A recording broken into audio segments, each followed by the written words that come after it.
Polres Bovendigul menggelar upacara peringatan Hari Bayangkara ke-80 di lapangan Mapolres Bovendigul. Kegiatan santunan anak yatim piatu yang diselenggarakan Masjid Darul Hidayah Tanah Merah mendapat apresiasi dari Habib Miftah Fuad Al-Hamid. Halo, selamat pagi Bapak Mama Basuradong semua, jumpa lagi dalam tayangan Info Digul edisi hari ini Sabtu 4 Juli 2026. Selain dua topik berita utama tadi, sejumlah berita akan kami sajikan untuk Anda. Bersama saya Ursula Uruktem, inilah Info Digul selengkapnya.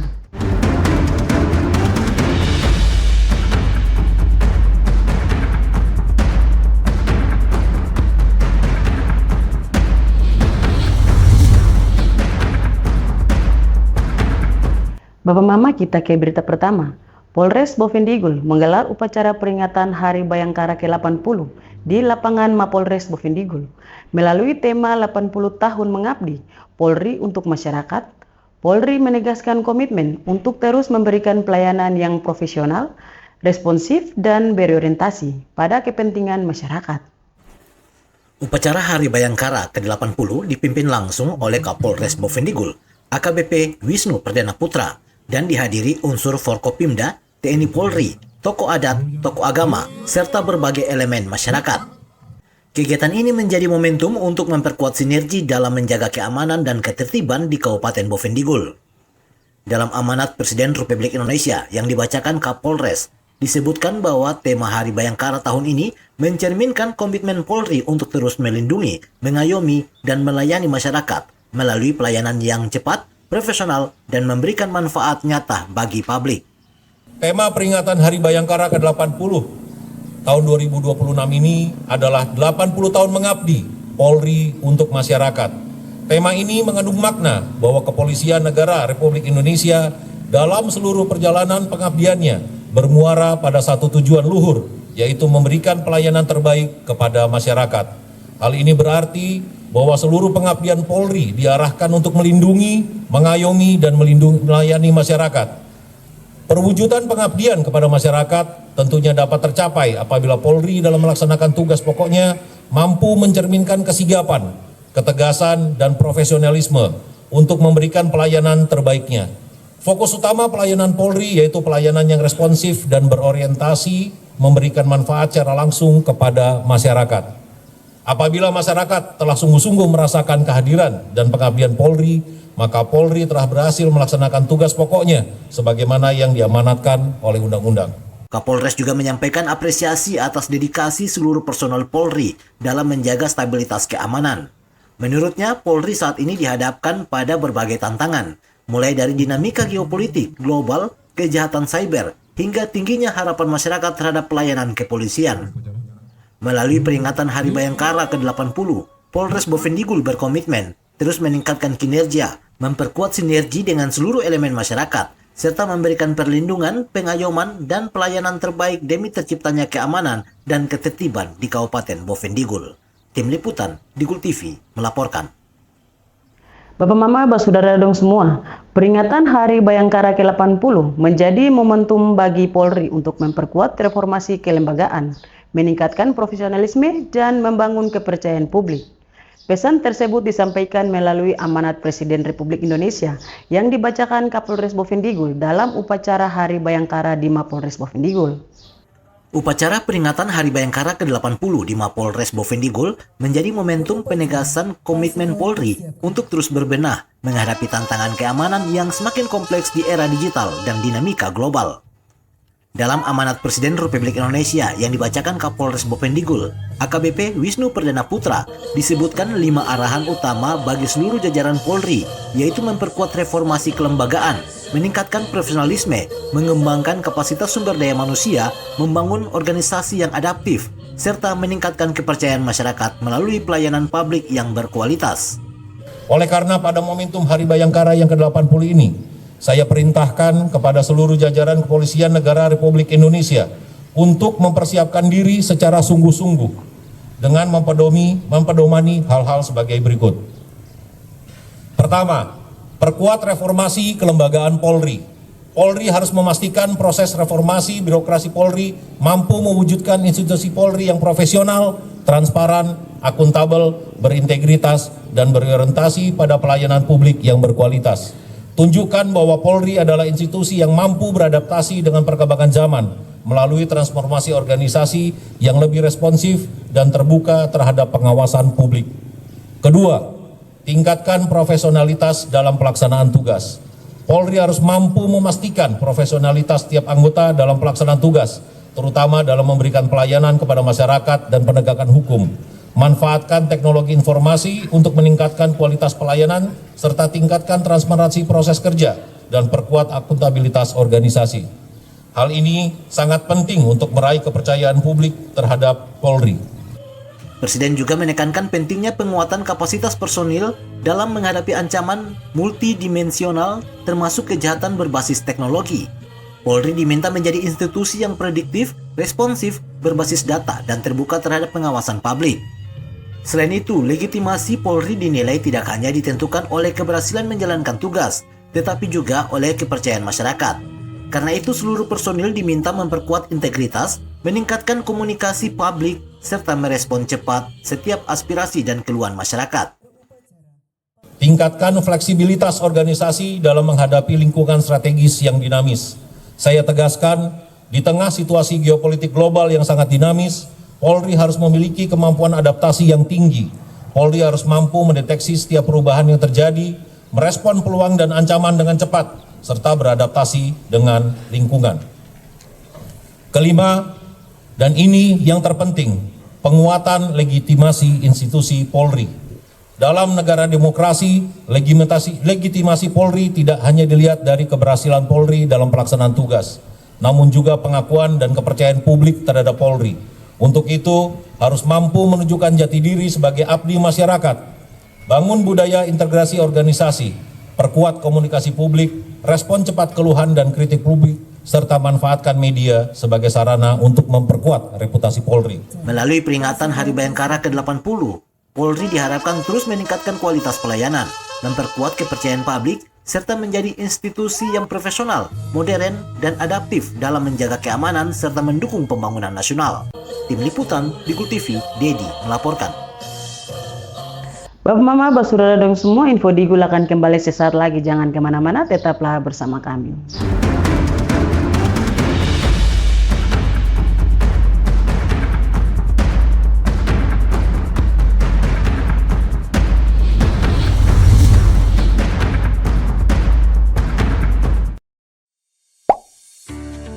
Lapor Layanan Aspirasi dan Pengaduan Online Rakyat. SP4N merupakan sistem pengelolaan pengaduan pelayanan publik nasional, adalah integrasi pengelolaan pengaduan pelayanan publik secara berjenjang pada setiap penyelenggara dalam kerangka sistem informasi pelayanan publik. Adapun layanan aspirasi dan pengaduan online rakyat, Lapor, adalah aplikasi umum pengelolaan pengaduan pelayanan publik yang melalui berbagai platform seperti website lapor.go.id, aplikasi mobile, dan sebagainya. Cara melapor yang baik dan benar melalui form pengaduan di Lapor. Bagaimana sih cara melapor yang baik dan benar melalui form pengaduan? Pertama-tama, ketahui dahulu arti dan fungsi dari form pengaduan. Pengaduan adalah penyampaian keluhan yang disampaikan kepada pengelola pengaduan pelayanan publik pada instansi pemerintah atas pelayanan pelaksana yang tidak sesuai dengan standar pelayanan atau pengabaian kewajiban dan atau pelanggaran larangan oleh pengelola pengaduan pelayanan publik. Kedua, pastikan hal-hal berikut ini sebelum Anda melapor. Yang pertama, laporan Anda relevan dengan kinerja pemerintah. Kedua, menggunakan bahasa Indonesia yang baik dan benar. Ketiga, bukan merupakan ujaran kebencian, sara, dan caci maki. Dan keempat, bukan merupakan laporan yang sudah disampaikan dan masih dalam proses penanganan. Terakhir, perhatikan kolom-kolom yang wajib dan opsional untuk diisi. Untuk kolom wajib yang pertama yaitu judul laporan. merupakan kesimpulan dari suatu permasalahan, inti dari suatu laporan yang disampaikan. Kedua isi laporan menceritakan kronologis kejadian yang ingin dikeluhkan. Jika dibutuhkan, sertakan juga data diri Anda berupa nama dan NIK, serta keterangan lainnya seperti nomor KIP, BPJS, KKS, PKH, KPS. Ketiga, tanggal kejadian. Tanggal ketika Anda menerima pelayanan yang kurang memuaskan. Keempat, lokasi kejadian. Lokasi Anda menerima pelayanan yang kurang memuaskan. Lebih spesifik, Anda menginput lebih baik. Untuk kolom opsional, yang pertama, instansi tujuan. Instansi yang berwenang terhadap pengaduan yang diberikan. Kedua, kategori laporan. Kategori yang sesuai dengan laporan yang diadukan. Ketiga, anonim. Membuat nama Anda tidak muncul pada halaman publik SP4N Lapor. Keempat, rahasia. Membuat laporan Anda tidak muncul pada halaman publik SP4N Lapor. Misalnya pada isi laporan, Anda menyertakan nomor identitas. Maka jika pertimbangannya demi keamanan data Anda, sebaiknya dirahasiakan. Pastikan Anda mencentang anonim dan rahasia untuk laporan yang bersifat sensitif dan mengandung data diri. Kelima, lampiran. Data dukung laporan Anda berupa gambar, dokumen, dan video dengan maksimal upload 2 MB. Anda bisa melakukan upload lebih dari 1 dokumen. Untuk alur kerja SP4N Lapor, tulis laporan dan keluhan Anda secara jelas dan lengkap. Kemudian, laporan Anda akan diverifikasi dan disampaikan ke instansi berwenang. Berikutnya, laporan Anda akan ditindaklanjuti dan dibalas. Setelah itu, Anda bisa memberikan tanggapan atas balasan. Terakhir, laporan Anda akan ditindaklanjuti hingga selesai. Untuk menyampaikan laporan, pertama Anda bisa mengunjungi halaman www.lapor.go.id. Setelah itu, terlebih dahulu membuat akun dengan mengisi data diri secara lengkap dan benar. Setelah Anda memiliki akun, maka Anda bisa membuat laporan. Yang pertama adalah memilih jenis laporan. Hal ini bisa berupa aduan, aspirasi, maupun permintaan informasi. Kemudian tuliskan judul laporan Anda. Berikutnya, tuliskan isi laporan Anda secara jelas, menggunakan bahasa Indonesia yang baik dan benar serta sopan.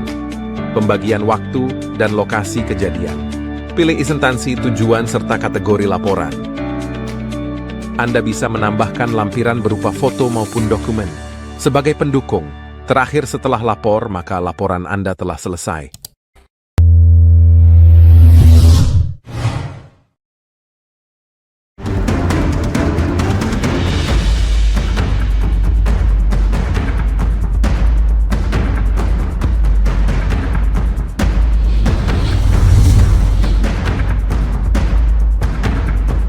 Terima kasih Bapak Mama Basaudara dong semua masih tetap bersama kami. Kita beralih ke informasi berikutnya. Kegiatan santunan anak yatim piatu yang diselenggarakan Masjid Darul Hidayah Tanah Merah mendapat apresiasi dari Habib Miftah Fuad Al-Hamid.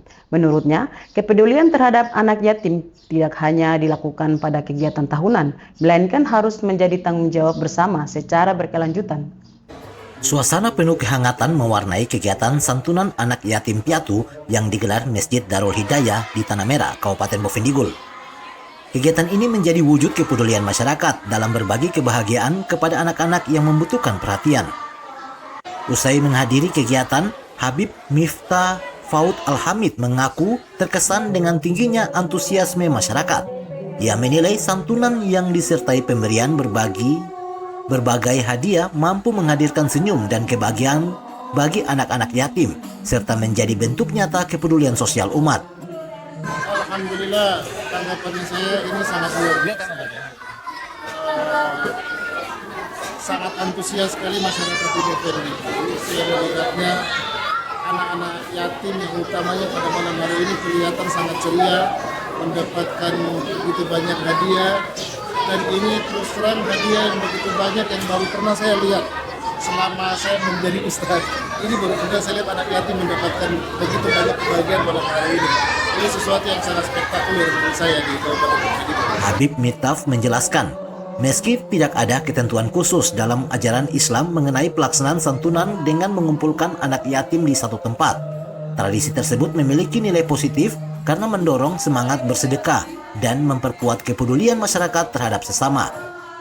Ia juga mendorong agar perhatian kepada anak yatim dilakukan secara berkesinambungan melalui pembentukan lembaga atau program khusus yang melibatkan pengurus masjid, badan amil zakat, dan lembaga sosial lainnya, sehingga pembinaan dan pemenuhan kebutuhan mereka dapat terus berjalan.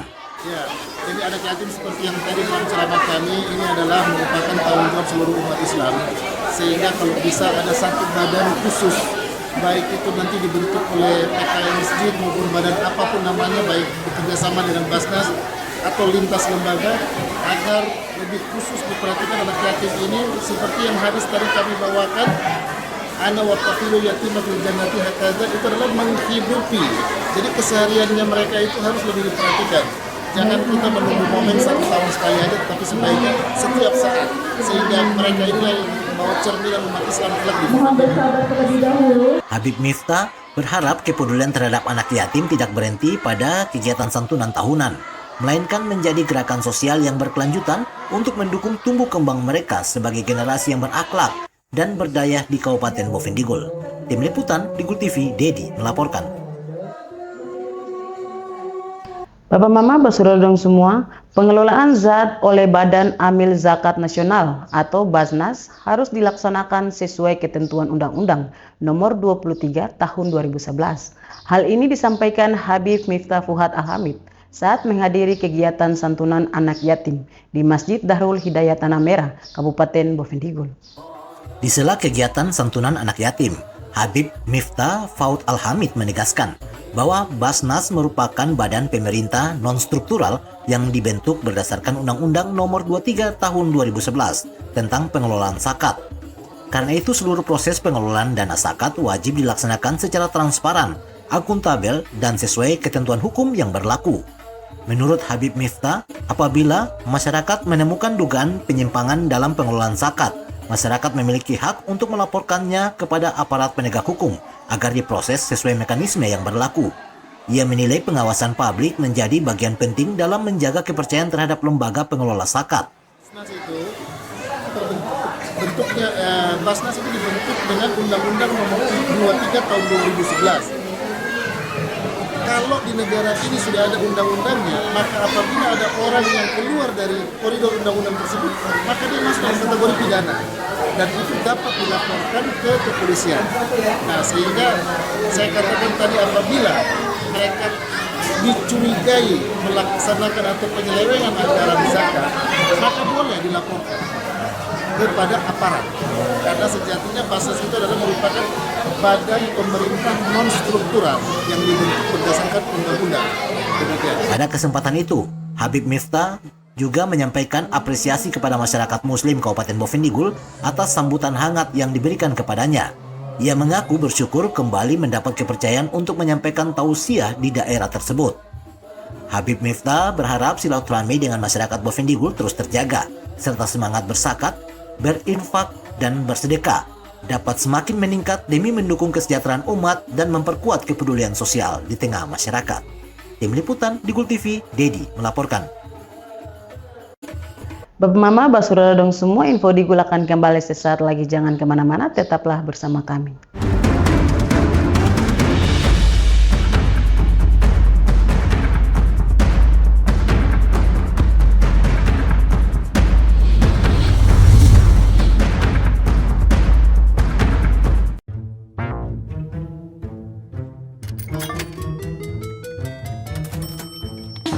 Aku menyesal mencoba judi online. Waktu belajarku terbuang, tabunganku berkurang, teman-temanku hilang, kugadaikan barang, terlilit utang. Mulai sekarang, aku akan berhenti judi online. Skema judi online sangat sistematis dan berbahaya. Menang sekali, namun rugi berkali-kali. Jauhi berbagai situs dan aplikasi judi online. Mari bentengi diri dan saling jaga. Hentikan dan laporkan judi online ke aduankonten.id, cek rekening.id, dan aduan nomor.id.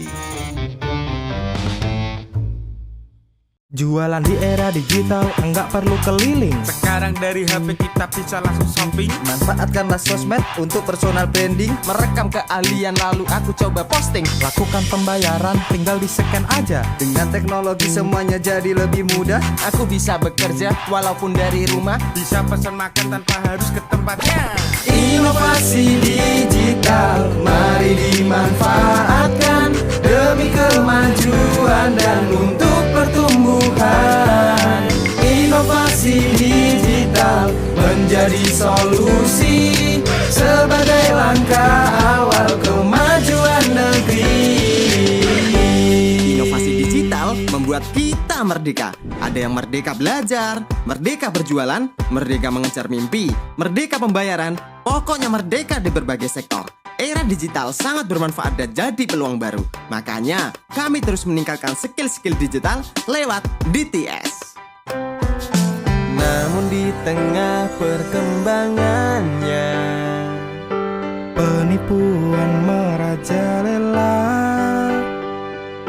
Hati-hati dan tetap bijaklah.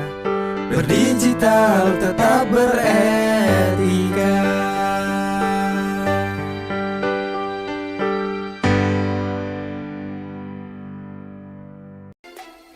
Emang gak takut hidup dan masa depan hancur karena judi online? Sistem judi online sengaja membuatmu rugi berkali-kali. Kamu semakin penasaran sampai kecanduan. Dampak judi online sangat fatal loh. Keluarga hancur, tabungan hangus, pekerjaan hilang, hingga terlilit utang. Judi online perlu dicegah dengan bangun kebiasaan positif. Hindari iklan judi online, jangan kunjungi situs judi online. Isi waktu dengan olahraga, jangan tergoda rayuan yang menjanjikan keuntungan cepat. Bagaimana cara lepas dari judi online? Minta pertolongan orang terdekat. Hentikan mengakses judi online, minta bantuan profesional atau psikolog jika dibutuhkan. Ayo saling jaga dan laporkan judi online ke laman aduankonten.id, email aduankonten@kominfo.go.id, dan WhatsApp 0811 922 4545.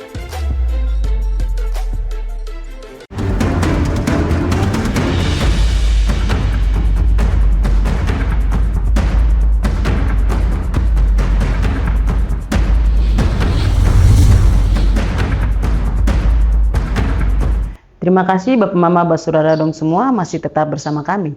Kita beralih ke informasi berikutnya. Pemerintah Provinsi Papua Selatan mengajak Ikatan Keluarga Bugis Makassar atau IKBM Kabupaten Bovendigul meneladani filosofi air sebagai pedoman dalam membangun kerukunan, beradaptasi dengan lingkungan, dan memperkuat persatuan di tengah keberagaman masyarakat Papua Selatan. Pesan tersebut disampaikan Gubernur Papua Selatan Apollo Savanpo saat menghadiri pelantikan pengurus IKBM Kabupaten Bovendigul. Menurutnya, filosofi air mengajarkan pentingnya sikap lembut, bijaksana, dan mampu menyesuaikan diri dalam membangun kehidupan yang damai. Gubernur menjelaskan seperti halnya air yang mengikuti bentuk wadahnya. Setiap orang harus memiliki kemampuan beradaptasi dengan lingkungan tempat tinggalnya. Sikap tersebut dinilai penting agar masyarakat Bugis Makassar dapat hidup berdampingan secara harmonis dengan masyarakat adat Papua dan seluruh elemen masyarakat. Jadi menurut para bijak bahwa kekerasan hanya bisa dihancurkan dengan kelemah lembutan. Kekerasan tidak bisa dilawan dengan kekerasan. Nah, air itu Bapak Ibu, dia adalah materi yang mampu beradaptasi dan menyesuaikan diri dengan wadah tempat di mana dia berada. Jadi kalau air itu kita isi di piring, dia bentuknya seperti piring. Kalau kita pindahkan ke botol, maka dia akan menyesuaikan diri dengan wadah tempat di mana dia berada. Dia akan berbentuk seperti botol. Maka kita harus mampu memiliki sifat adaptif seperti air. Dimanapun kita datang, dimanapun kita hidup, dimanapun kita berada, kita harus mampu beradaptasi, menyesuaikan diri dengan tempat di mana kita berada. Di sini ada warga lokal, pemilik hak ulayat negeri selatan tanah Papua. Apollo Savanpo menegaskan, kemampuan beradaptasi menjadi modal utama dalam memperkuat persaudaraan, menjaga silaturahmi, dan mendukung pembangunan di Kabupaten Bovendigul maupun Provinsi Papua Selatan. Menurutnya, seluruh elemen masyarakat memiliki tanggung jawab yang sama untuk menjaga kerukunan dan menciptakan kesejahteraan bersama. Maka kita semua harus mampu untuk beradaptasi, menyesuaikan diri dengan saudara-saudara kita orang asli Papua di sini, untuk bersama-sama dengan pemerintah dan masyarakat menjaga kerukunan, menjaga persatuan dan tali silaturahmi dalam membangun negeri selatan tanah Papua yang Tuhan karuniakan kepada kita untuk menghadirkan kesejahteraan dan kemakmuran bagi masyarakat di seluruh wilayah Provinsi Papua Selatan ini. Oleh karena itu, marilah kita jadi seperti air untuk bisa menyesuaikan diri dengan wadah tempat dimanapun Tuhan tempatkan kita. Pada kesempatan itu, Gubernur juga menyampaikan ucapan selamat kepada pengurus IKBM yang baru dilantik. Ia berharap kepengurusan baru mampu menjalankan amanah, memperkuat sinergi dengan pemerintah dan masyarakat, serta menjadi perekat persaudaraan dalam mendukung pembangunan yang inklusif di Papua Selatan. Tim Liputan, Digul TV, Dedi melaporkan. Bapak Mama, dengan berakhirnya informasi tadi sekaligus mengakhiri perjumpaan kita dalam Info Digul pagi ini. Terima kasih atas kebersamaan Bapak Mama dong semua, dan terimalah salam persaudaraan kita. Nuk bagen, guk bagenep, guk bagenep, nuk bagen. Saya ada karena kamu ada karena saya ada. Saya, Ursula Urukten, mewakili seluruh kerabat redaksi yang bertugas, mohon pamit undur diri. Selamat pagi dan sampai jumpa.